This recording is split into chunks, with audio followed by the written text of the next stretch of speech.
அஸ்ஸலாமு அலைக்கும் வரஹ்மத்துல்லாஹி வபரகாத்துஹு. நேரத்தை கவனத்தில் கொண்டு சில முக்கியமான கருத்துக்களை மாத்திரம் இந்த சந்தர்ப்பத்திலே உங்களோடு பகிர்ந்து கொள்ளலாம் என்று எதிர்பார்க்கின்றேன். ஒவ்வொரு அருளும் அமானிதமாகும். வாழ்வோர் அருள் அது ஒரு அமானிதம், இளமை ஒரு அருள் அது ஒரு அமானிதம், அறிவு ஒரு அருள் அது ஒரு அமானிதம், செல்வம் ஒரு அருள் ஒரு அமானிதம், பதவி என்பதும் ஒரு அருளாக இருப்பது போல அது மிகப்பெரிய அமானிதம் என்ற அம்சத்தை எனக்கும் உங்களுக்கும் இங்கு கூடியிருக்கிற அனைவருக்கும் ஆரம்பமாக நினைவூட்டுவது பொருத்தமாக இருக்கும் என்று நான் நினைக்கிறேன்.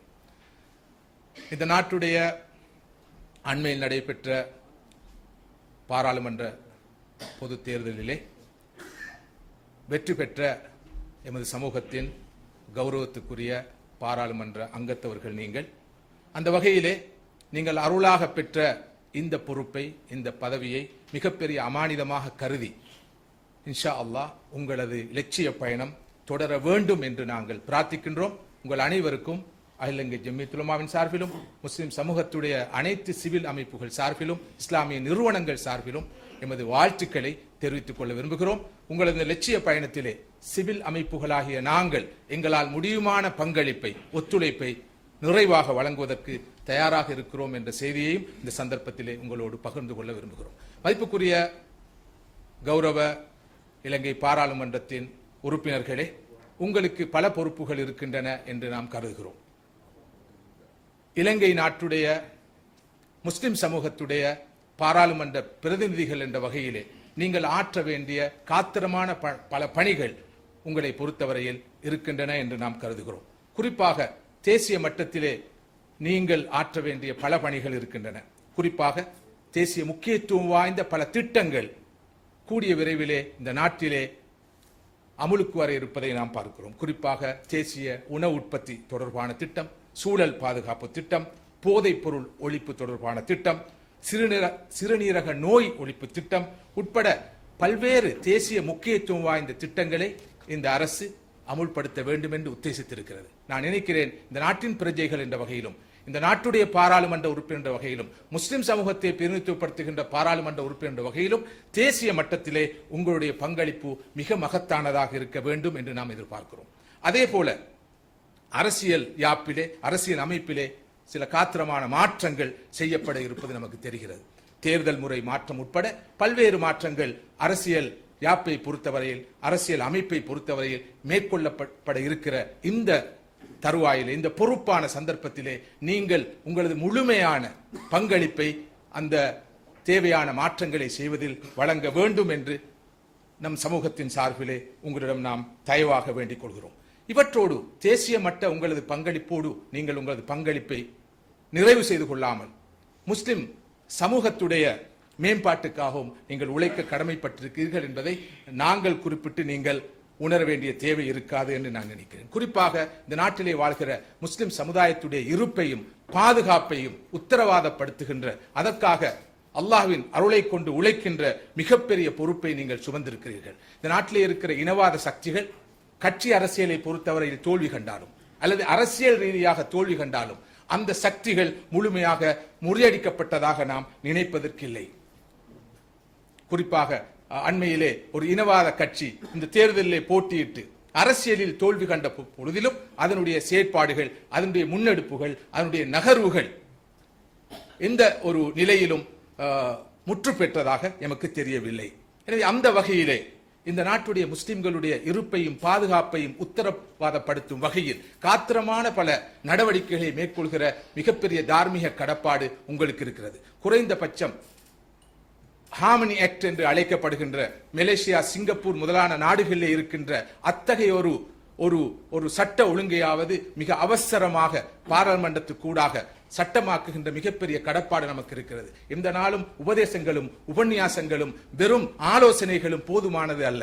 இனவாத சக்திகளை ஏதோ ஒரு வகையில் கட்டுப்படுத்த வேண்டும் என்றால் சட்டத்துக்கூடாக அவர்கள் கட்டுப்படுத்தப்பட வேண்டும். அதற்கான ஒரு ஆக்ட் கண்டிப்பாக பாஸ் பண்ணப்பட வேண்டும். அதற்கு ஆவண செய்கிற மிகப்பெரிய பொறுப்பு இருக்கிறது. நான் நினைக்கிறேன் உங்களுடைய நிகழ்ச்சி நடுவிலே நீங்கள் அனைவரும் உங்களுக்கு மத்தியில் இருக்கின்ற கட்சி ரீதியான பேதங்களை மறந்து, முரண்பாடுகளை மறந்து, முஸ்லிம் சமுதாயத்துடைய இருப்பை, பாதுகாப்பை உத்தரவாதப்படுத்தும் வகையில் சட்ட ரீதியான ஒரு சட்ட மூலத்தை மிக அவசரமாக இந்த நாட்டிலே கொண்டு வருவதற்கு தேவையான பணிகளிலே மும்முரமாக ஈடுபட வேண்டும் என்றும் நாங்கள் மிகவும் பணிவோடு உங்களை வேண்டிக் கொள்கிறோம். அதே போல முஸ்லிம் சமுதாயத்துடைய கல்வி, வதிவிடம், வாழ்வாதாரம் தொடர்பான விவகாரங்களிலே நீங்கள் கூடிய கவனம் செலுத்துவீர்கள் என்று எதிர்பார்க்கிறோம். குறிப்பாக வடபுல முஸ்லிம்களுடைய பிரச்சனைகளுக்கான தீர்வுகள் காணப்பட வேண்டும்.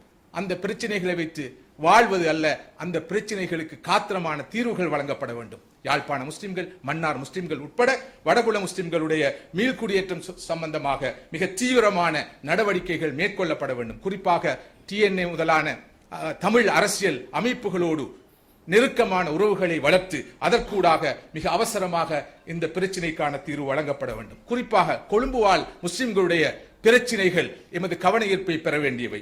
வறுமை, கல்வி அறிவின்மை, தொழிலின்மை, வீதியோர சிறார்களுடைய பிரச்சினை, ஒழுக்க பிரச்சினை, குடியிருப்பு பிரச்சினை என்ற ஒரு நீண்ட பட்டியலை நாம் அடுக்கிக் கொண்டே செல்லலாம்.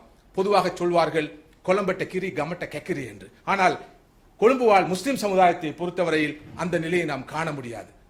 பல தசாப்த காலமாக மிக மிக ஒடுக்கப்பட்ட ஒரு சமூகமாக, புறக்கணிக்கப்பட்ட ஒரு சமுதாயமாக இந்த கொழும்பு வாழ் முஸ்லிம் சமுதாயம் இருக்கிறது. கொழும்பு மாவட்டத்திலே 63% முஸ்லிம்கள் சேரிப்புறங்களில் தான் இன்றும் வாழ்ந்து வருகிறார்கள். ஒரு வீட்டிலே பல குடும்பங்கள் வாழ்ந்து வருகின்றன. பல வீடுகளுக்கு ஒரே ஒரு கழிவறை காணப்படும் நிலை இருக்கிறது.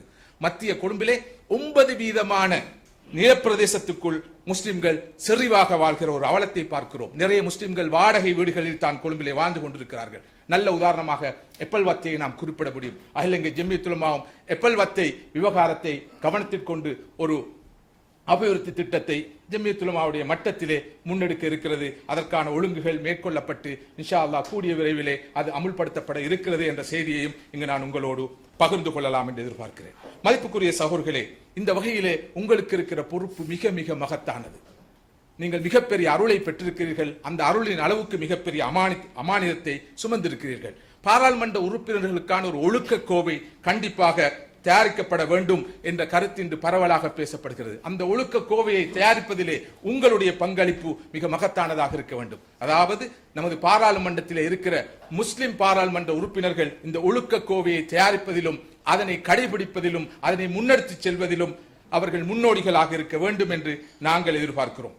கட்சி அரசியலுக்கு அப்பால் நின்று கட்சி பேதங்களை மறந்து இப்போது எதிர்வரும் காலங்களிலே எல்லோருமாக இணைந்து அதற்கான ஒரு பொறிமுறையை வகுத்துக் கொண்டு எவ்வாறு இப்போது முஸ்லிம் பிரதிநிதிகள் என்ற வகையில், முஸ்லிம் பாராளுமன்ற அங்கத்தவர்கள் என்ற வகையில், அமைச்சர்கள் என்ற வகையில் நாம் அனைவருமாக சேர்ந்து நாட்டினது மேம்பாட்டுக்காகவும் சமூகத்தினது மேம்பாட்டுக்காகவும் பங்களிப்பு செய்யலாம். அதற்கான ஒரு திட்டத்தை வகுக்க நீங்கள் கடமைப்பட்டிருக்கிறீர்கள். அதற்கான ஒரு பொறுமுறையை உருவாக்கிக் கொள்ளவும் நீங்கள் கடமைப்பட்டிருக்கிறீர்கள் நான் நினைக்கிறேன். இதற்கான ஒரு கன்சல்டேட்டிவ் பாடியை முஸ்லிம் சமூகத்திலிருந்து நீங்கள் உருவாக்கிக் கொள்ளலாம். முஸ்லிம் அல்லாத நமது சமுதாயத்தில் இருக்கிற, நமது நாட்டிலே இருக்கிற புத்திஜீவிகளும் அதில் உள்வாங்கப்படலாம். இன மத பேதங்களுக்கு அப்பால் நாட்டினது மேம்பாட்டையும் சமூகத்தினது மேம்பாட்டையும் கவனத்தில் கொண்டு அத்தகைய ஒரு ஆலோசனை சபையை நீங்கள் உருவாக்கிக் கொள்வதிலே முனைப்பு காட்ட வேண்டும் என்று நாங்கள் அனைவர் சார்பிலும் இங்கே எதிர்பார்க்கிறோம்.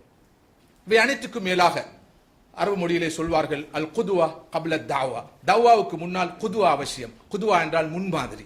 அதாவது இந்த நாட்டிலே இருக்கிற ஒவ்வொரு முஸ்லிமும், ஒவ்வொரு முஸ்லிம் புத்திஜீவியும், ஒவ்வொரு முஸ்லிம் துறைசார் நிபுணரும், ஒவ்வொரு முஸ்லிம் பாராளுமன்ற உறுப்பினரும், அமைச்சரும் முழு நாட்டுக்கும் இஸ்லாத்துடைய செய்தியை சொல்லால் அல்ல, பேச்சால் அல்ல, தமது செயலால் முன்மாதிரியான வாழ்க்கையால் சொல்பவர்களாக மாற வேண்டிய தேவை அவசியம் இருக்கு. மௌலானா அபுல் ஹசன் நத்வி ரஹிமஹுல்லாஹ் அவர்கள் இலங்கை நாட்டுக்கு 1980களின் ஆரம்பத்தில் வந்த போது சொன்னார்கள், இலங்கை போன்ற முஸ்லிம்கள் சிறுபான்மையாக வாழுகின்ற ஒரு நாட்டை பொறுத்தவரையிலே தவாவுடைய இஸ்லாமிய அழைப்பு பணியுடைய அனைத்து வாயில்கள் மூடப்பட்டாலும் ஒரு வாயிலை எவராலும் மூட முடியாது. அதுதான் எமது பண்பாடுகள் என்ற வாயில், எமது முன்மாதிரியான வாழ்க்கை என்ற வாயில்.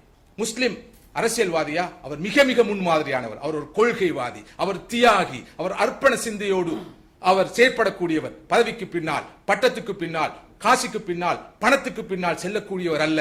அவர் எப்போதும் மனித நலனை கவனத்தில் கொண்டு செயற்படுபவர் என்பதை எமது செயலால் இந்த நாட்டுக்கு நாம் சொல்ல முடியும் என்றால் நான் நினைக்கிறேன் அரசியல்வாதிகளைப் போல வெகு சிறந்த அதிசிறந்த தாய்கள் வேறு யாரும் இருக்க முடியாது.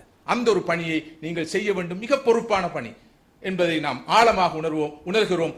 அந்த ஒரு முன்மாதிரி உங்களை பொறுத்தவரையில் மிக மிக அவசியப்படுகிறது என்பதை நாம் சொல்ல விரும்புகிறோம். அதே போல உங்களது நினைவுக்கு நாம் கொண்டு வர விரும்புகிற மற்றும் ஒரு செய்தி இருக்கிறது.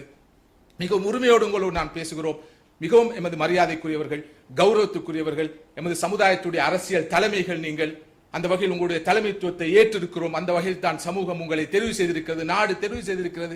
அதே நேரத்தில் தட்டி கேட்பதற்கும் சுட்டி காட்டுவதற்கும் எமக்கு உரிமை இருக்கிறது என்பதை நீங்கள் ஏற்றுக்கொள்வீர்கள் நான் நினைக்கிறேன். அந்த வகையில் பாராளுமன்றத்தில் கூட மிகவும் ஆக்டிவ் பார்ட்டிசிபேஷன், அதாவது எமது ஒவ்வொரு முஸ்லிம் பாராளுமன்ற அங்கத்தவரும் பாராளுமன்ற விவாதங்கள் உட்பட அனைத்திலும் மிகவும் உற்சாகமாக, மிகவும் சுறுசுறுப்பாக, மிகவும் ஆழமாக பங்கேற்க வேண்டும், காத்திரமான பங்களிப்பை அந்த விவாதங்கள் செய்ய வேண்டும் என்று எதிர்பார்க்கும். அதற்கு அப்பால், விவாதங்களுக்கு அப்பால் பல மசோதாக்கள் அமுலுக்கு வருவதற்கு முன்னால் குழுநிலை அமைப்புகளிலே நிறைய விவாதங்கள் நடக்கும், மாற்றங்கள் நடக்கும், திருத்தங்கள் நடக்கும்.